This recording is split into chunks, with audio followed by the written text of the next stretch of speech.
بسم اللہ الرحمن الرحیم۔ ناظرین، آپ دیکھ رہے ہیں YouTube channel ever green knowledge اور آپ سے مخاطب ہے ڈاکٹر عابد نواز۔ ناظرین، ہم شان رسالت صلی اللہ علیہ وآلہ وسلم کے موضوع سے گفتگو کر رہے تھے، تو آج اسی سلسلے کا ہمارا اگلا لیکچر ہے۔ اللہ جل شانہ نے قرآن حکیم میں ارشاد فرمایا، وَإِن كُنتُم فِي رَيْبٍ مِّمَّا نَزَّلْنَا عَلَىٰ عَبْدِنَا فَأْتُوا بِسُورَةٍ مِّن مِّثْلِهِ وَادْعُوا شُهَدَاءَكُم مِّن دُونِ اللَّهِ إِن كُنتُم صَادِقِينَ۔ پارہ 1 سورہ بقرہ رکوع 3۔ ترجمہ یعنی اور اگر تم کو اے کافرو کچھ شک ہو اس کتاب میں جو ہم نے اپنے بندہ خاص پر اتاری، تو تم اس کی طرح ایک صورت تو لے آؤ اور اللہ کے سوا اپنے مددگاروں کو بلا لو۔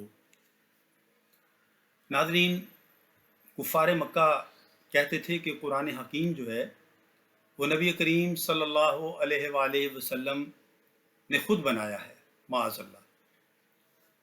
تو اس کا جواب اس آیہ مبارکہ میں دیا گیا ہے۔ اللہ تعالیٰ ارشاد فرماتا ہے، جواب اس طرح سے دیا ہے کہ انسانی مصنوعات جو ہوتی ہیں ان کی پہچان یہ ہوتی ہے کہ دوسرے لوگ، دوسرے انسان اس طرح کی چیزیں بنا سکتے ہیں، اور جو کسی انسان سے نہ بن سکے تو سمجھ لیں کہ وہ اللہ تعالیٰ کی مصنوع ہے، اللہ تعالیٰ کی بنائی ہوئی چیز ہے۔ مثال کے طور پر جگنو اور چیونٹی یہ بہت ہی کمزور چیزیں ہیں، مگر کوئی بھی نہیں کہتا کہ وہ انسان کی بنائی ہوئی ہیں، جبکہ ریل کا انجن اور بجلی کی بہت سی چیزیں بہت طاقتور ہوتی ہیں، بہت بڑی بڑی ہوتی ہیں، مگر سب جانتے ہیں کہ انسان کی بنائی ہوئی ہیں۔ کیوں؟ اس لیے کہ آج سینکڑوں کارخانے انجن بنانے کے اور بجلی کی چیزیں بنانے کے موجود ہیں، مگر چیونٹی اور جگنو بنانے کا کوئی کارخانہ نہیں ہے۔ اسی طرح یہاں فرمایا گیا کہ اگر قرآن کریم انسان کی بنائی ہوئی چیز ہے تو تم بھی ایسا قرآن بنا لاؤ۔ بلکہ اللہ جل شانہ نے یہاں تک ارشاد فرما دیا کہ اے لوگو، اگر تم ایک صورت نہیں بنا سکتے تو ایک آیت ہی بنا کر لے آؤ۔ اور ناظرین، آپ جانتے ہیں کہ اہل عرب جو تھے وہ تو اہل زبان تھے، وہ تو عربی کو ان سے زیادہ بہتر بھلا کون جان سکتا تھا، لیکن اہل زبان ہونے کے باوجود وہ سورہ مبارکہ تو دور کی بات ہے، وہ ایک آیت بھی نہ بنا سکے۔ تو اس طرح اللہ جل شانہ کے چیلنج کو کوئی بھی اہل عرب جو ہے وہ اس کا مقابلہ نہ کر سکا۔ تو ناظرین گرامی، بظاہر تو معلوم یہ ہوتا ہے اس آیہ مقدسہ میں کہ یہاں قرآن پاک کی تعریف ہو رہی ہے، مگر غور کرنے سے معلوم ہوتا ہے کہ اس میں قرآن پاک کی تعریف تو جو ہے وہ اپنی جگہ ہے، اس میں صاحب قرآن یعنی نبی کریم صلی اللہ علیہ وآلہ وسلم کی تعریف بھی کی جا رہی ہے کہ حضور آقا دو جہاں صلی اللہ علیہ وآلہ وسلم جو ہیں وہ مخلوق میں سے ہیں،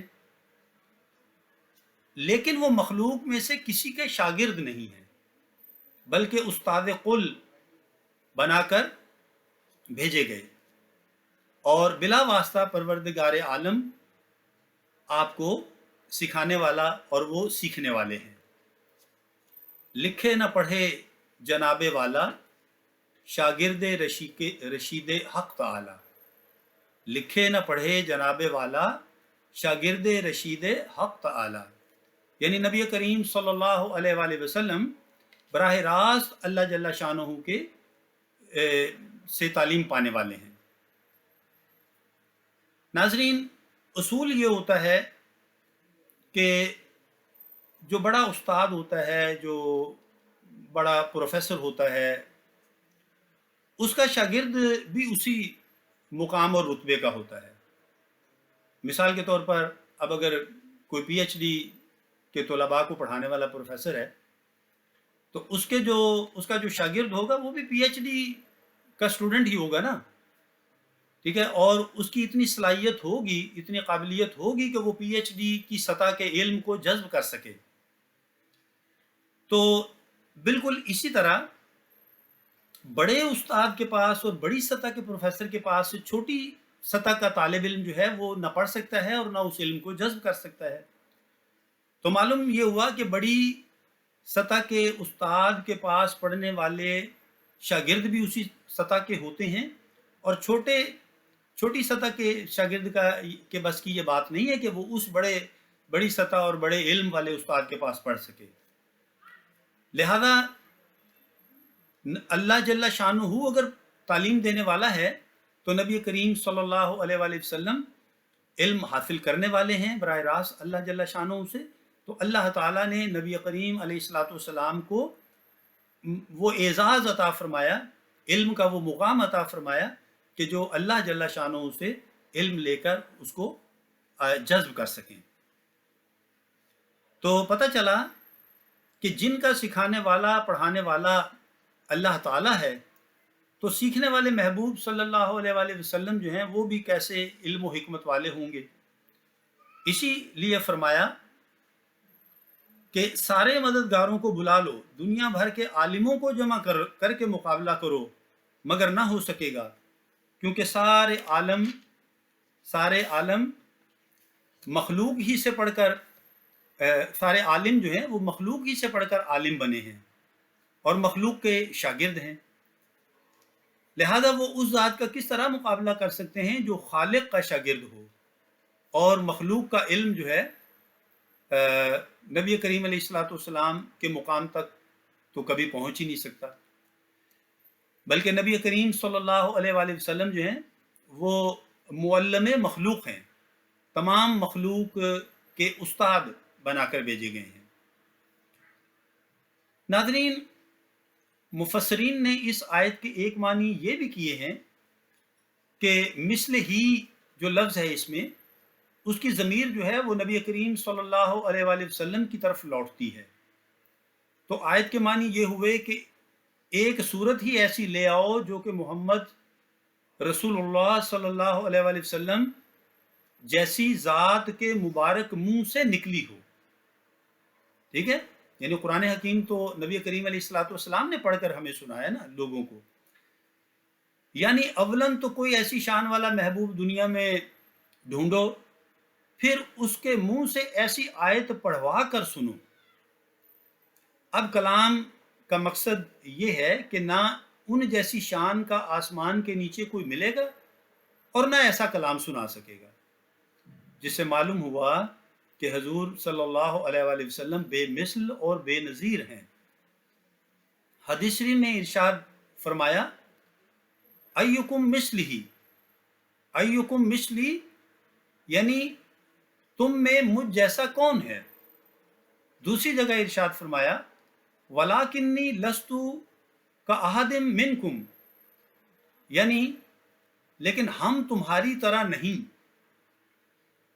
اور ناظرین، عقل کا بھی تقاضا ہے کہ حضور علیہ الصلوۃ والسلام کی مثل کوئی نہیں ہو سکتا۔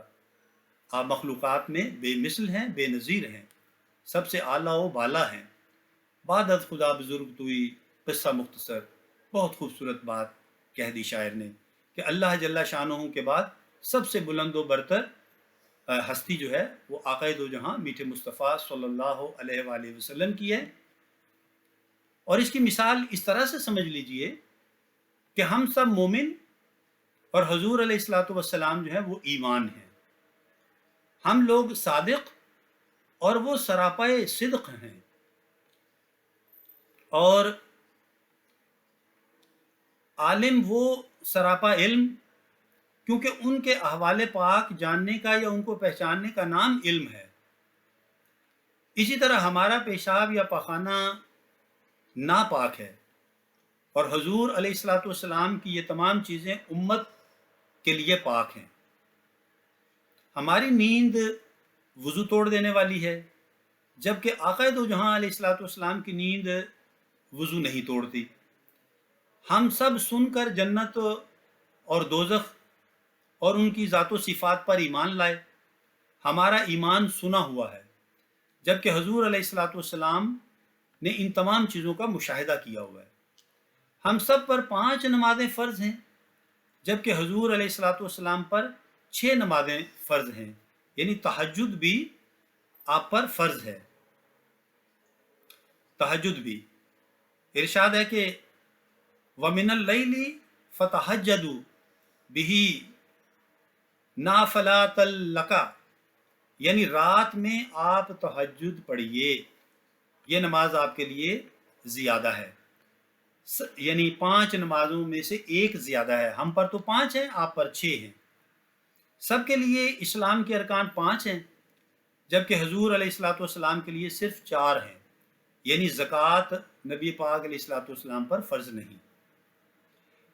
اسی طرح ہم کو 4 بیویاں نکاح میں رکھنا جائز، مگر حضور جس قدر چاہیں رکھیں، حلال۔